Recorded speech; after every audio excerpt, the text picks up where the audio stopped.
Halo guys, balik lagi sama gue di channel Elvan Haris. Dan kali ini di episode ke-27 kita akan coba membahas apa sih perbedaannya bekerja di Indonesia dan juga di negara Timur Tengah seperti di Uni Emirat Arab. Kita bahas satu persatu. Gue menemukan ada sekitar 25 poin yang bisa kita bahas yang menandakan perbedaan antara bekerja di Indonesia dan juga di negara Timur Tengah. Yang pertama adalah tentu aja gajinya lumayan tinggi. Tentu aja ini kalau dibandingkan dengan standar gaji di Indonesia.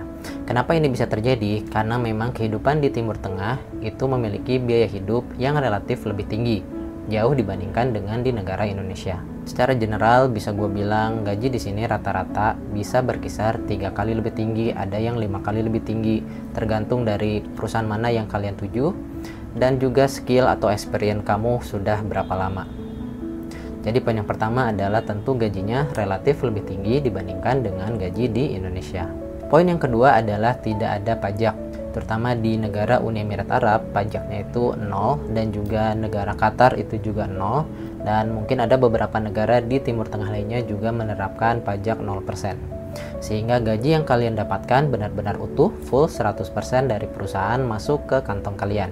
Poin yang ketiga itu di sini tidak ada banyak potongan. Beda dengan di Indonesia yang ada potongan seperti BPJS, BPJS Ketenagakerjaan, potongan pensiun, dan mungkin ada potongan-potongan lainnya. Tapi di sini tidak ada potongan sama sekali, jadi gaji yang akan diberikan adalah full 100% untuk kalian. Poin keempat di sini adalah tidak banyak terjadi perubahan atau fluktuasi mengenai dunia kerja. Contohnya misalnya di Indonesia ada kebijakan terkait Omnibus Law ataupun kebijakan mengenai PKWTT, perjanjian kontrak kerja waktu terbatas ataupun waktu tidak terbatas, dan juga kebijakan-kebijakan lainnya. Di sini rata-rata kebijakannya tidak fluktuatif, relatif lebih stabil, artinya tidak banyak pergantian, tidak banyak kebijakan yang berubah. Poin yang kelima selanjutnya adalah di sini di Timur Tengah itu multinasional. Artinya orang-orang yang bekerja di sini dari beraneka ragam, dari bermacam-macam negara, sehingga diwajibkan kita untuk menguasai bahasa Inggris. Jadi kalau sekarang kalian merasa tidak pede untuk berbicara menggunakan bahasa Inggris, nggak perlu khawatir, masih banyak waktu. Kalian bisa belajar dari les, kursus, ataupun dari channel YouTube, dan kalian bisa mempersiapkan diri supaya bisa bekerja di luar negeri. Poin yang keenam, dari pengalaman gue pribadi, biasanya atasan kita ataupun bos-bos di sini lebih open minded, jadi tidak banyak konflik, tidak banyak drama. Memang ada juga tipe-tipe atau karakter atasan atau bos yang memang suka marah-marah dan lain sebagainya, tetapi cenderung nggak banyak drama di sini. Dunianya memang full untuk bekerja aja secara profesional. Poin yang ketujuh selanjutnya, tapi atmosfernya di sini tuh lebih tough. Jadi atmosfer kerjanya memang kita rasakan lebih keras, tapi memang dituntut untuk profesionalitas yang lebih tinggi. Sehingga saran gue, jangan baperan orangnya, jangan pundungan. Jadi kalau misalnya dibentak ataupun kalian dinasehatin ataupun dimaki-maki, itu biasanya pure karena pekerjaan, dituntut profesionalitas yang tinggi. Kalian bisa perbaiki kalau kalian melakukan kesalahan, kalian bisa minta maaf, dan kalian terus belajar untuk memperbaiki skill kalian. Poin ke-8, untuk jam kerja di sini biasanya dimulai dari jam 8.30 sampai jam 6 sore. Untuk makan bisa di pantry ataupun bisa melakukan food delivery online, misalnya menggunakan non-food dan lain-lain. Dan khusus di hari Jumat, kalian akan diberikan waktu istirahat selama 2 jam dari jam 12.30 sampai jam 2.30 karena di situ ada waktu sholat Jumat. Di UAE ini sendiri hari Sabtu dan Minggu itu libur, sehingga kalian bisa istirahat ataupun jalan-jalan di hari Sabtu dan Minggu. Dan flexi time biasanya tergantung dari perusahaan, beda-beda. Ada yang flexi time misalnya kalian kalau masuk jam 8 bisa pulang jam 5 sore, ataupun kalian masuk jam 10 pulangnya jam 7, itu tergantung dari kebijakan perusahaan. Poin yang ke-9 adalah overtime. Di sini lumayan faktor kalinya, kerasa banget kalau kalian mendapatkan overtime. Cuman memang balik lagi tergantung ke perusahaannya masing-masing. Ada yang overtime-nya dibayar, ada yang lump sum yang tidak dibayar sama sekali. Jadi kalian harus baca awal di kontrak kerja kalian apakah overtime kalian dibayar atau enggak. Poin yang ke-10, kalau misalnya kalian masuk di site itu terutama bidang oil and gas dan project, biasanya hari Sabtu itu masuk. Jadi 6 hari kerja, liburnya cuman hari Minggu aja. Poin nomor 11 itu kalau cuti itu biasanya dikasih waktu 30 hari kalender. Jadi hari Minggu juga dihitung. Jadi dalam 1 tahun kalian akan diberikan waktu 30 hari bebas, kalian akan mengambilnya kapan aja. Yang penting kalian harus lulus dari probation dulu. Baru kalian bisa mengajukan cuti ke atasan kalian. Dan waktu cuti kalian biasanya akan mendapatkan tiket pesawat untuk pulang pergi. Dan kalau kalian family status, maka untuk anak dan istri juga akan ditanggung flight tiketnya.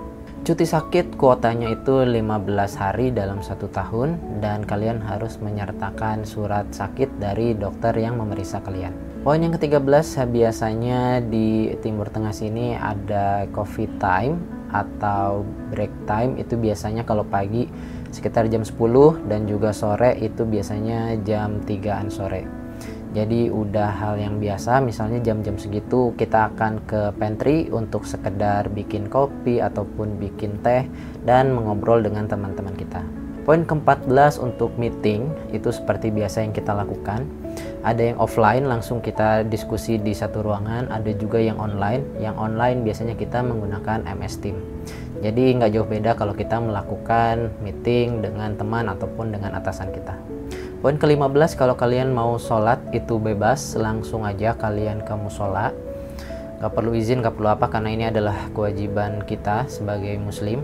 Jadi langsung aja ke musola untuk sholat. Poin ke-16, biasanya HRD di sini lebih strict.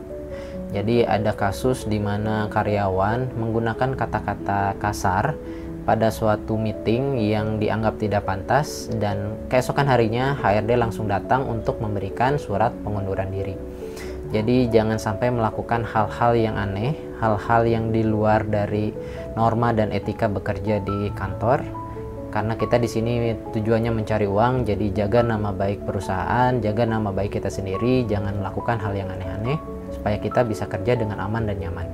Tapi untuk baju dari peraturan HRD di sini biasanya cenderung lebih fleksibel, yang penting rapi, dan di hari Jumat biasanya lebih kasual. Ada yang bisa menggunakan polo shirt dengan celana jeans, dan juga kadang ada juga yang dibolehkan menggunakan kaos dan celana jeans. Jadi tergantung dari perusahaan masing-masing. Nomor 17, biasanya di sini beberapa tempat, beberapa kantor itu ada yang setiap harinya menggunakan jas, yang biasanya di Indonesia kita sama sekali jarang banget menggunakan jas di kegiatan-kegiatan tertentu aja. Tapi ternyata di sini di beberapa kantor itu ada yang menggunakan jas sebagai setelan sehari-harinya. Poin nomor 18, di sini gajian itu sekitar tanggal 25 sampai 30 di setiap bulannya. Poin nomor 19, untuk bonus itu tergantung ke perusahaan. Biasanya secara general dalam 1 tahun itu akan ada 1 bonus dari perusahaan. Cuman balik lagi ke perusahaan masing-masing.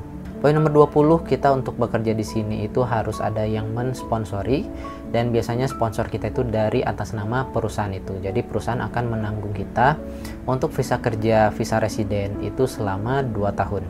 Jadi setiap 2 tahun visa residen kita akan diperpanjang oleh perusahaan. Poin nomor 21, insurans itu di sini wajib dan perusahaan harus memberikan asuransi kepada karyawan. Poin nomor 22, untuk tunjangan housing dan juga transportasi biasanya diberikan oleh kantor. Cuman aktualnya kita bisa pakai bis, bisa pakai moda transportasi lainnya. Biasanya mereka akan memberikan dalam gaji kita. Jadi untuk housing, untuk perumahan dan juga untuk transportasi itu biasanya akan dimasukkan ke dalam gaji kita. Poin nomor 23 adalah di sini ada ILOE atau insurance untuk kita kalau kita bekerja di Uni Emirat Arab, dan ini sifatnya wajib kalau kalian tidak membayar ILOE ini. Jadi ILOE ini asuransi kita, pribadi kita yang kita bayarkan itu sekitar 120 dirham dalam 1 tahun, atau berarti 1 bulannya sekitar 10 dirham. Itu untuk memproteksi diri kita seandainya kita dipecat ataupun misalnya kehilangan pekerjaan kita, dan selama 3 bulan kita tidak mendapatkan pekerjaan, maka pemerintah akan memberikan kita santunan besar 3 kali dari gaji yang diberikan di kantor lama kita. Jadi ILOE ini wajib ya, kalau kalian lupa kalian bisa kena denda. Temen gue ada yang lupa bayar ILOE ini sehingga dia harus bayar denda sekitar 200 dirhaman. Poin nomor 24, di sini biasanya kita dikasih kesempatan pulang 1 kali dalam setahun.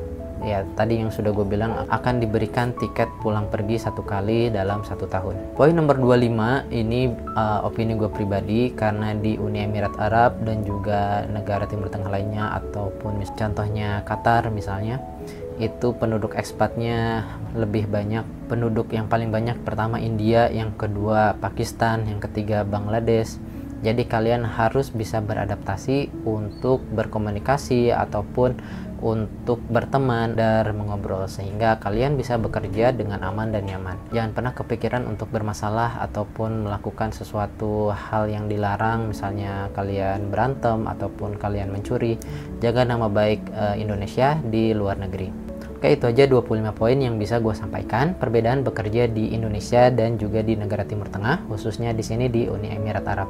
Kalau kalian punya tambahan perbedaan apa lagi antara bekerja di Indonesia dan juga bekerja di Uni Emirat Arab ataupun negara Timur Tengah lainnya, bisa langsung komen di bawah ya. Oke, itu aja episode kita kali ini, dan jangan lupa like, share, dan subscribe channel ini. Sampai jumpa di episode selanjutnya. See you!